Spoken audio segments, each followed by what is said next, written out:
दिग्विजय सिंह जी जो हैं वो आजकल पैर पैर घूम रहे हैं, पदयात्रा कर रहे हैं। वो उनके सब ये छलिया वाले रूप हैं, हम सब जानते हैं। ममता बनर्जी अपने भतीजे को चाहती है, शिबू सोरेन अपनी पत्नी को चाहती है। इनकी पूरी परिवारवादी पार्टियां हैं, ये लोकतंत्र के लिए बहुत घातक है।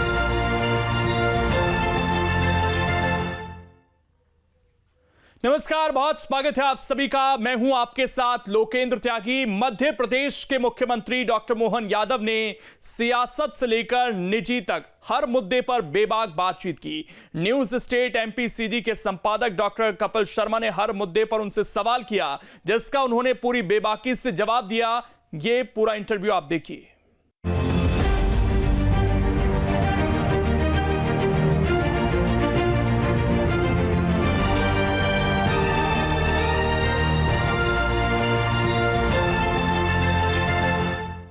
कोई उन्हें मोदी के मन का मोहन कहता है तो कोई राजनीति का छुपा रुस्तम, लेकिन एमपी के सीएम डॉक्टर मोहन यादव के मन में क्या है, ये जानने के लिए आज खुद मोहन यादव जी हमारे साथ मौजूद हैं। और चूंकि चुनाव का चक्कर चल रहा है और मंच से आपकी आजकल तारीफ़ें बहुत हो रही हैं, मोदी जी जहाँ भी जाते हैं आपकी तारीफ़ ज़रूर करते हैं, तो क्या इससे कोई एक बूस्ट मिलता है? देखिए, हमारी नई नई सरकार बनी है और यशस्वी प्रधानमंत्री नरेंद्र मोदी का ये सदैव स्वभाव रहा है कि वो हर छोटे कार्यकर्ताओं का प्रोत्साहन दे करके उसका काम में मन लगा रहे, वो काम और ऊर्जा से करे, तो वो एक स्वाभाविक प्रोत्साहन जैसा है। मैं भी उसको उसी भाव से लेता हूँ कि उनका पीठ पे आशीर्वाद है, ये बड़ी बात है। यद्यपि ये मान के चलिएगा कि कोई भी सरकार 100 दिन के अगर काम कंप्लीट करके आगे बढ़ रही तो बहुत इनिशियल स्टेज है, कोई बहुत बड़ी स्टेज नहीं है। इसलिए मैं उसको उनके आशीर्वाद स्वरूप मान के चलता हूँ कि वो मुझे एक तरह से छोटे भाई की तरह प्रेम करके बढ़ाने का प्रयास कर रहे हैं और मैं उनका आशीर्वाद सदैव इसी तरह से आभार भी मानता हूँ, लेकिन वो हमको प्रेरणा दे रहे हैं लगातार काम करने की। बिल्कुल, मैं यही आपसे जानना चाह रहा था कि ये 3 महीने मुश्किल से 100 दिन का वक्त हुआ होगा, लेकिन 100 दिन के वक्त में अप्रेजल इतना अच्छा हो जाए तो ये इसके पीछे आपने क्या रणनीति अपनाई थी? क्योंकि आप जब सीएम बने और उसके बाद बहुत कम वक्त मिला था कि आचार संहिता है और उसके बाद फिर चुनाव की एक बड़ी चुनौती और उसको लीड करने की चुनौती एक बहुत बड़ी थी। देखिए, काम करने के लिए तो मेरे को थोड़ा प्रशासनिक अनुभव तो है पहले से, तो काम की गुणवत्ता देख करके, आवश्यकता देख करके दक्षता के साथ काम करा लेना ये मेरा स्वभाव रहा है। तो इसमें तो कोई शक नहीं कि दिन कम है, लेकिन ये बात सही है कि कनेक्टिविटी के लिए इफ़ेक्टिव रोल ज़रूर चाहिए और इफ़ेक्टिव रोल में मैं देर नहीं करता हूँ। तो संवेदनशील होना, जनता से जुड़ा हुआ निर्णय होना, पारदर्शी होना, स्वच्छता के साथ शुचिता की आवश्यकता महसूस करना, ये मैं परमात्मा की दया से भाजपा में होने के कारण से बहुत अच्छे से कर पाता हूँ।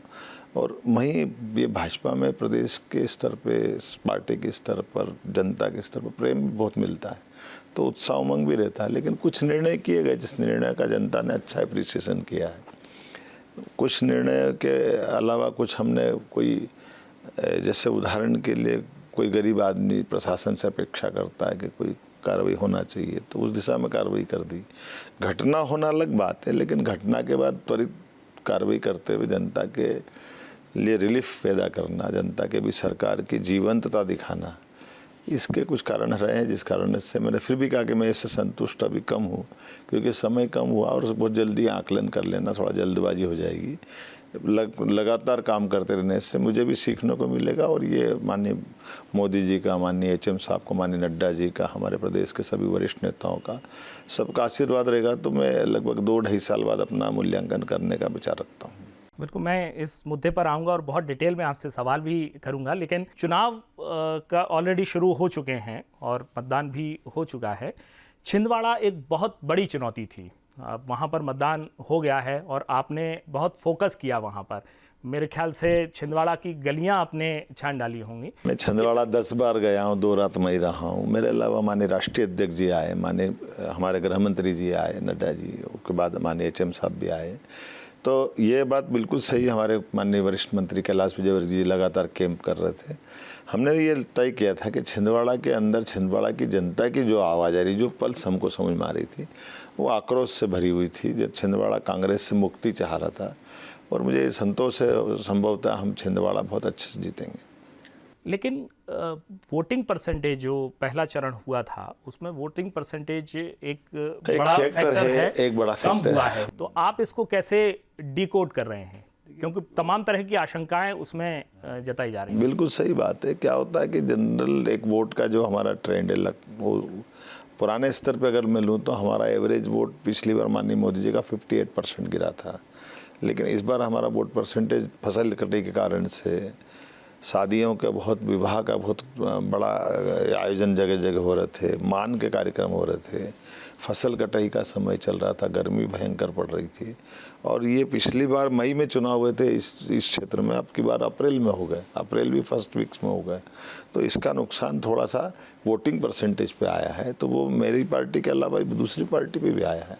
नहीं तो आप कैसे डिकोड कर रहे हैं जो आशंकाएं जताई जा रही हैं, क्योंकि बीजेपी मूल रूप से वो पार्टी मानी जाती है जो अपने मतदाता को निकाल करके बूथ तक लाती है। मैं इसको इसी तरह से बताना चाहूँगा कि हमारे अलावा बाकी राज्यों में तो और 5-6% नीचे गया है। हमारी कार्यकर्ता आधारित पार्टी है, तो हम जिस स्तर पे आए हैं उसमें हमको संतोष है कि हमारा वोट हम किनारे पहुंचा पाए हैं। अदरवाइज बाकी राज्यों में तो और डाउन गया है। तो क्या जो मिशन 29 आप लेकर चले हैं, क्योंकि छिंदवाड़ा उसमें निश्चित रूप से रोड़ा था, केवल एक सीट हमारी 2019 में बची थी, वो छिंदवाड़ा है। 2014 में हम 2 माइनस करते, गुना के गुना हमारे साथ श्रीमान सिंधिया जी साथ में है, इसलिए कोई दिक्कत नहीं है। तो आने वाले समय में निश्चित रूप से हम ये जो रिजल्ट आएंगे, केवल रिजल्ट की देर है। छिंदवाड़ा तो चुनाव हो चुका है, बाकी के चुनाव चल रहे हैं, लेकिन माननीय प्रधानमंत्री मोदी जी की एक लहर चल रही है, उसका इफेक्ट दिख रहा है सब तरफ, तो निश्चित रूप से हम सब सीट जीते हैं।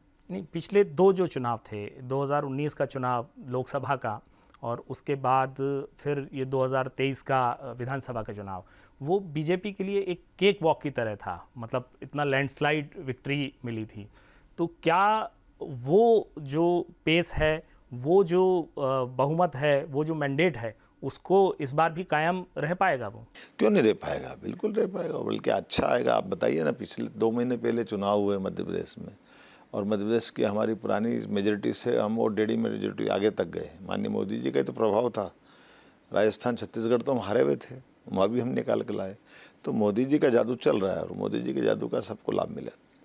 लेकिन ये देखा है कि पिछले जो सीएम थे उनके बारे में कहा जाता था कि वो पाँव वाले भैया हो गए थे, लेकिन आप जब से आए हैं तो लोग जो हैं वो कह रहे हैं कि मोहन जी तो लगता है कि नेचुरली ही उनके पैर में भंवरी है। आप जो है लगातार कभी यहाँ दिखते हैं, कभी कहीं कोई दुर्घटना हो जाती है तो वहाँ भी पहुँच जाते हैं। तो ये जो मंत्र है, क्या वो मोदी जी से मिला है? तो मंच पर ये काफी तो मंत्र देते हैं वो। देखो क्या है, भाजपा के हर एक कार्यकर्ता की उसकी अपनी ट्रेनिंग ऐसी होती है कि वो काम को भगवान मानता है। मुझे इस बात की प्रसन्नता कि हम सब भाजपा के कार्यकर्ता अपनी दिनचर्या में इस ढंग से इसको आत्मसात करके रखते हैं कि हमको अगर जो जवाबदारी मिलती है उस जवाबदारी में डूब के करते हैं, उसको अच्छे से करते हैं। अब ये अलग बात है कि मेरे पास उसके संसाधन है, मेरे पे कैमरा है, मेरे पे आप सबके जानकारी आ रही है, लेकिन मेरे से अनाम ऐसे बहुत सारे कार्यकर्ता हैं जो पर्दे के पीछे हैं, लेकिन वो अपना काम कर रहे हैं, उसी दक्षता से काम करते हैं, और उसी कारण से रिजल्ट आते हैं। उसी कारण दुनिया की सबसे बड़ी पार्टी भाजपा बनती है, और हमारी मेजॉरिटी, आप कोई अंदाज नहीं लगा सकता था कि लगभग राजीव गांधी की, इंदिरा गांधी की घटना छोड़ दें अगर, कि जब उनकी 415 की मेजॉरिटी आई थी। अदरवाइज कांग्रेस को भी ऐसी मेजॉरिटी तो नेहरू जी के टाइम पे पहले चुनाव में आई थी, बाद में नहीं आई थी। तो ये जो मेजॉरिटी आना इतनी बड़ी, ये चुनाव केवल उसी कारण से जाना जाएगा जिसको उनसे हमारी भाजपा की अपनी कार्य पद्धति और नरेंद्र मोदी जी का जादू, उनका अपना व्यक्तित्व का बड़ा असर है। आपने छिंदवाड़ा को लेकर के तो दावा किया है, लेकिन एक और कांग्रेस के छत्रप दिग्विजय सिंह जी जो हैं वो आजकल पैर पैर घूम रहे हैं, पदयात्रा कर रहे हैं। तो वो वहाँ कहीं कोई फाइट देख रहे हैं आप? बिल्कुल नहीं देख रहा हूँ। और आप जिन मुद्दों पर उनको घेरते थे आजकल वो उससे बच रहे हैं कि कुछ बोलते नहीं हैं। भाई आपने तो खुद कहा था कि वो बोलते हैं तो हमारा प्रचार करते हैं। तो कह ही रहे हैं, उनका जो स्वभाव था वो स्वभाव बदल करके अब वो संघ की तारीफ कर रहे हैं, प्रचारक जी की तारीफ कर रहे हैं। तो वो उनके सब ये छलिया वाले रूप हैं, हम सब जानते हैं, उनका अपना चरित्र लोग जानते हैं, उनके कार्य पद्धति, उनके बंटाढार सरकार को याद रखते हैं लोग। और ये भी मत भूलना कि वो उनने भोपाल छोड़ करके राजगढ़ पकड़ा है, तो जो आदमी, और जिस दिन उनको टिकट डिक्लेयर हुआ उस दिन उन्होंने कहा था कि मैं, पार्टी ने कहा इसलिए लड़ रहा हूँ और मेरा आखिरी चुनाव है। तो ये जो दोनों बातें वो निराशा के भाव बताती है। जो अपने आप में आदमी जो लड़ने के पहले चुनाव हारने वाली बात करता है, ये उस रास्ते पे जा रहे हैं। इसलिए मैं तो नहीं मानता हूँ कोई चुनौती हमको है। लेकिन वो कुछ बोल नहीं रहे हैं आजकल, तो ये आपका असर है कोई? मेरा असर नहीं, उन्होंने खुद ने कहा कि मेरे को पार्टी ने कहा तो लड़ रहा हूँ। इसका मतलब मोदी जी की आंधी को जानते हैं, मोदी के प्रभाव को जानते हैं, भाजपा की ताकत को जानते हैं। इसलिए स्वाभाविक रूप से वो क्या, उनके जैसे कौन कैंडिडेट बोल रहा है बताइए आप? 29 में से किसकी आवाज़ आ रही है? उनकी छोड़ो, कांग्रेस को लड़ाने वालों की कोई की आवाज़ आ रही तो बताओ। इनकी छोड़ो, इनके दिल्ली के आका में से कौन आने वाला है? कोई प्रदेश में कोई आ नहीं रहा, एक तैयार नहीं आने को। राहुल गांधी जी ने घोषणा की 21 तारीख को मध्य प्रदेश सतना में बड़ी सभा करेंगे। तबीयत खराब हुई, तबीयत नहीं खराब होगी, उनको नहीं आना था क्योंकि उनको लग नहीं रहा था कि वो सफल होंगे।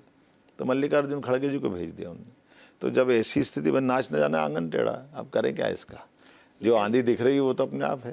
लेकिन आरोप तो ये लगते हैं कि जो लोग बोलते हैं उनको आप अपनी पार्टी में शामिल कर लेते हैं। अब मैं उनको बोलने वालों को नहीं करता हूँ, जो पार्टी में आने वाला है उनको लाता हूँ। बल्कि लाने की लंबी कतार है, उसमें से हम सब लोग विचार करते हैं। हमारी पार्टी में सामूहिक नेतृत्व की ताकत है। पार्टी विचार करती है किसको आने देना, किसको नहीं आने देना। तो हमारे पास 100 आवेदन देते हैं तो उसमें से 10 छांटते हैं। आवेदन आते हैं? हाँ, उसके बाद ही देखते हैं प्रत्येक आदमी से, जो आप क्या मान के चलते, जिसको पट्टा डालते हैं पार्टी में लाते हैं, उसके बारे में पूरी खातिरी करते हैं किसको लेना चाहिए, किसको नहीं लेना चाहिए। तो क्या स्क्रूटनी होती है उसकी? 100% कोई फॉर्मेट भी है? उसके गुणदोष देखे जाते हैं, उसका आचरण देखा जाता है, उसके क्षेत्र में अपनी कोई आपराधिक छवि तो नहीं है, वो कोई दूसरे कारण से तो नहीं आ रहा। बहुत सारे कारण उस पर देखे जाते हैं।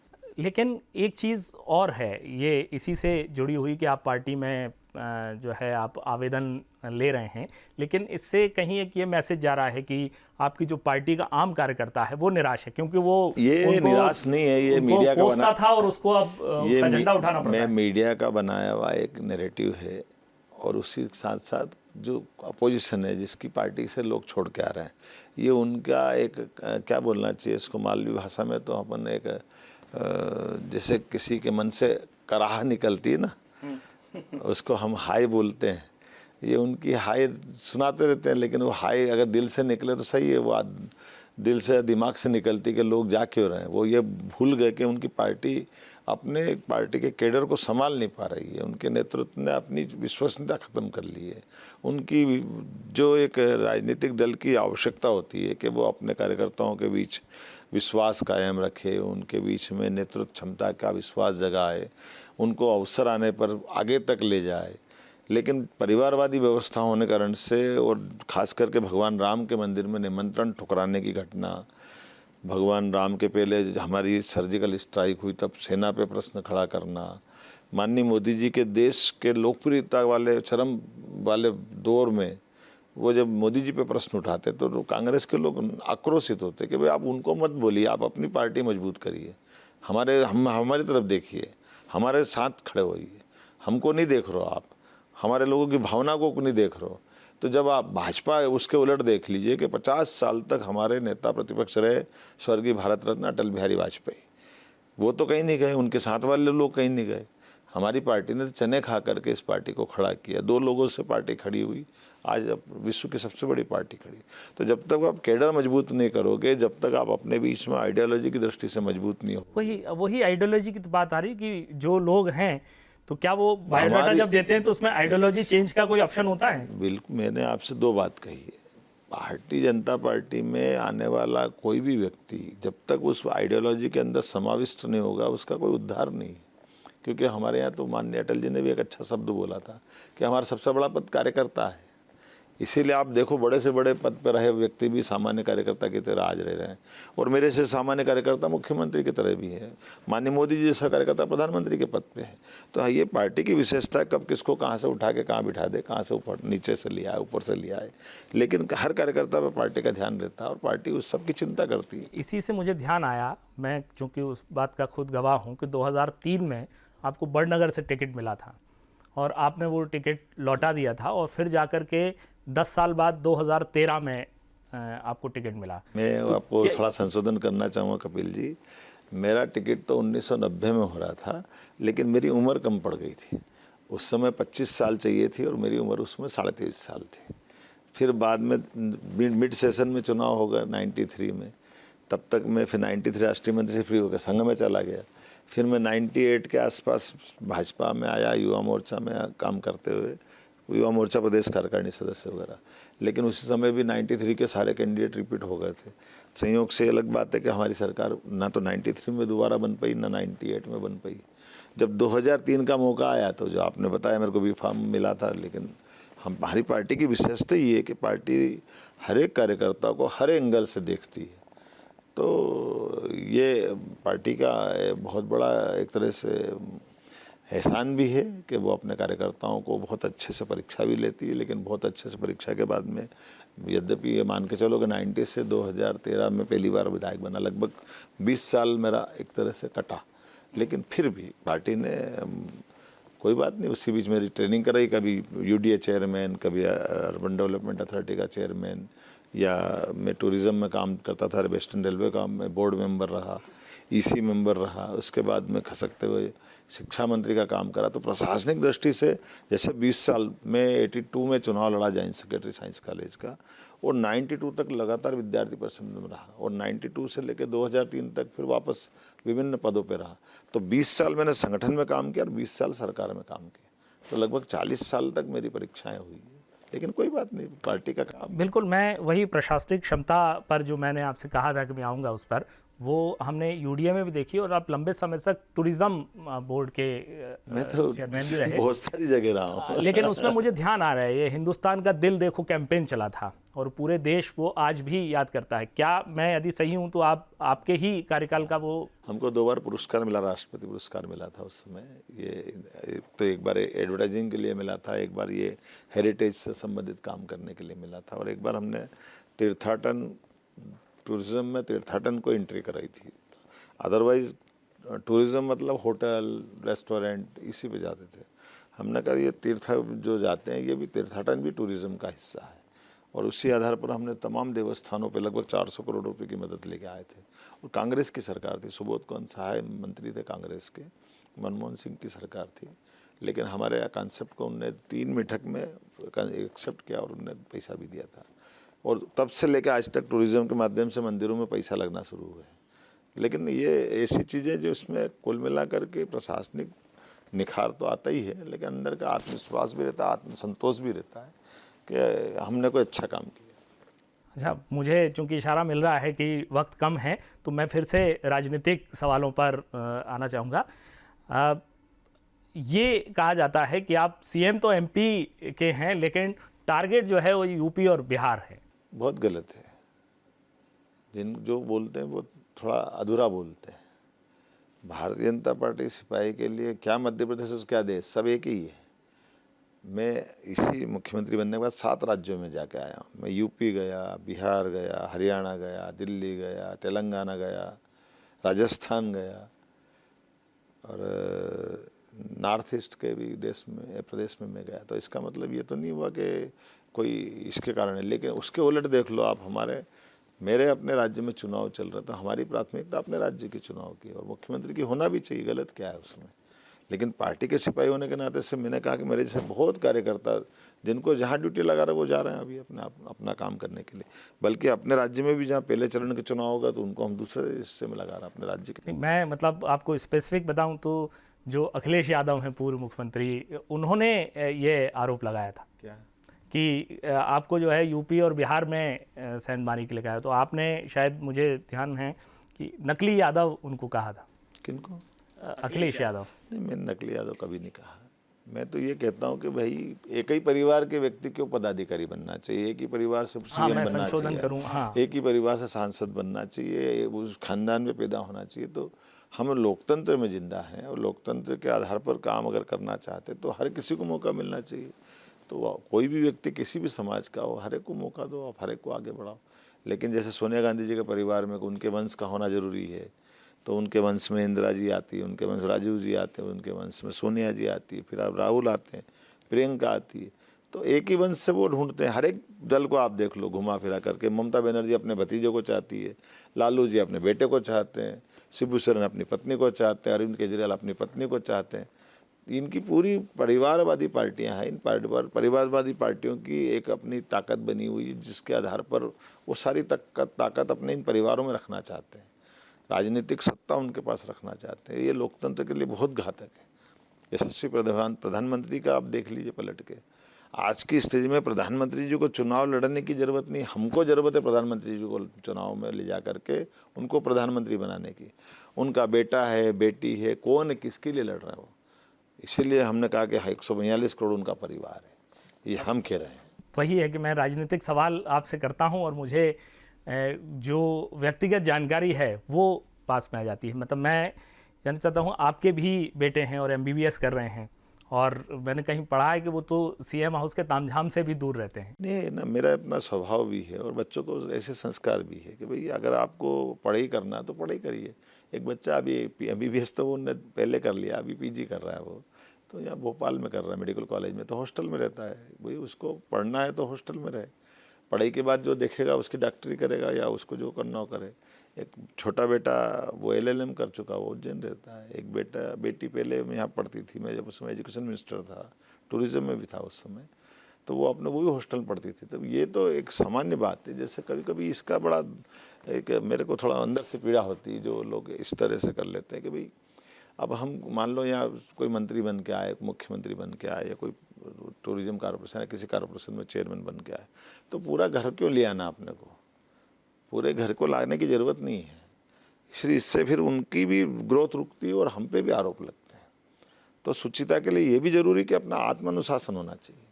आत्मानुशासन में आप अपने कंट्रोल में भी रहोगे और जो आपसे अपेक्षा उसके प्रति न्याय करोगे। तो ये भाजपा है, भाजपा में तो यही होना चाहिए, मैं तो ये मान के चलता। बिल्कुल। और आपने जो कहा, मुझे ध्यान आ रहा है कि आपने जो अपनी जर्नी भी गिनाई है कि आप संगठन में रहे, संगठन का बहुत सारा काम किया, और राजनीति में ही चूंकि आपको आना था, तो राजनीति के लिए कोई योग्यता तो नहीं होती, लेकिन आपने तो BSc किया, MA किया, उसके बाद PhD और MBA तक की LLB भी किया है। हाँ, LLB भी किया है। तो क्या कोई खास वजह है? क्योंकि राजनीति में आपको आगे बढ़ना तो कोई योग्यता की जरूरत तो मतलब मेरा कहना, राजनीति में आने वाला पढ़ने लिखने वाला नहीं होना चाहिए, ये भी कहाँ लिखा है? राजनीति में पढ़ने लिखने का महत्व है, और मैं आज भी पढ़ता हूँ। मैं भले परीक्षा नहीं देता हूँ, लेकिन पढ़ाई लिखाई मेरा शौक है और करना भी चाहिए, इसमें गलत क्या है? बस चल रहा है।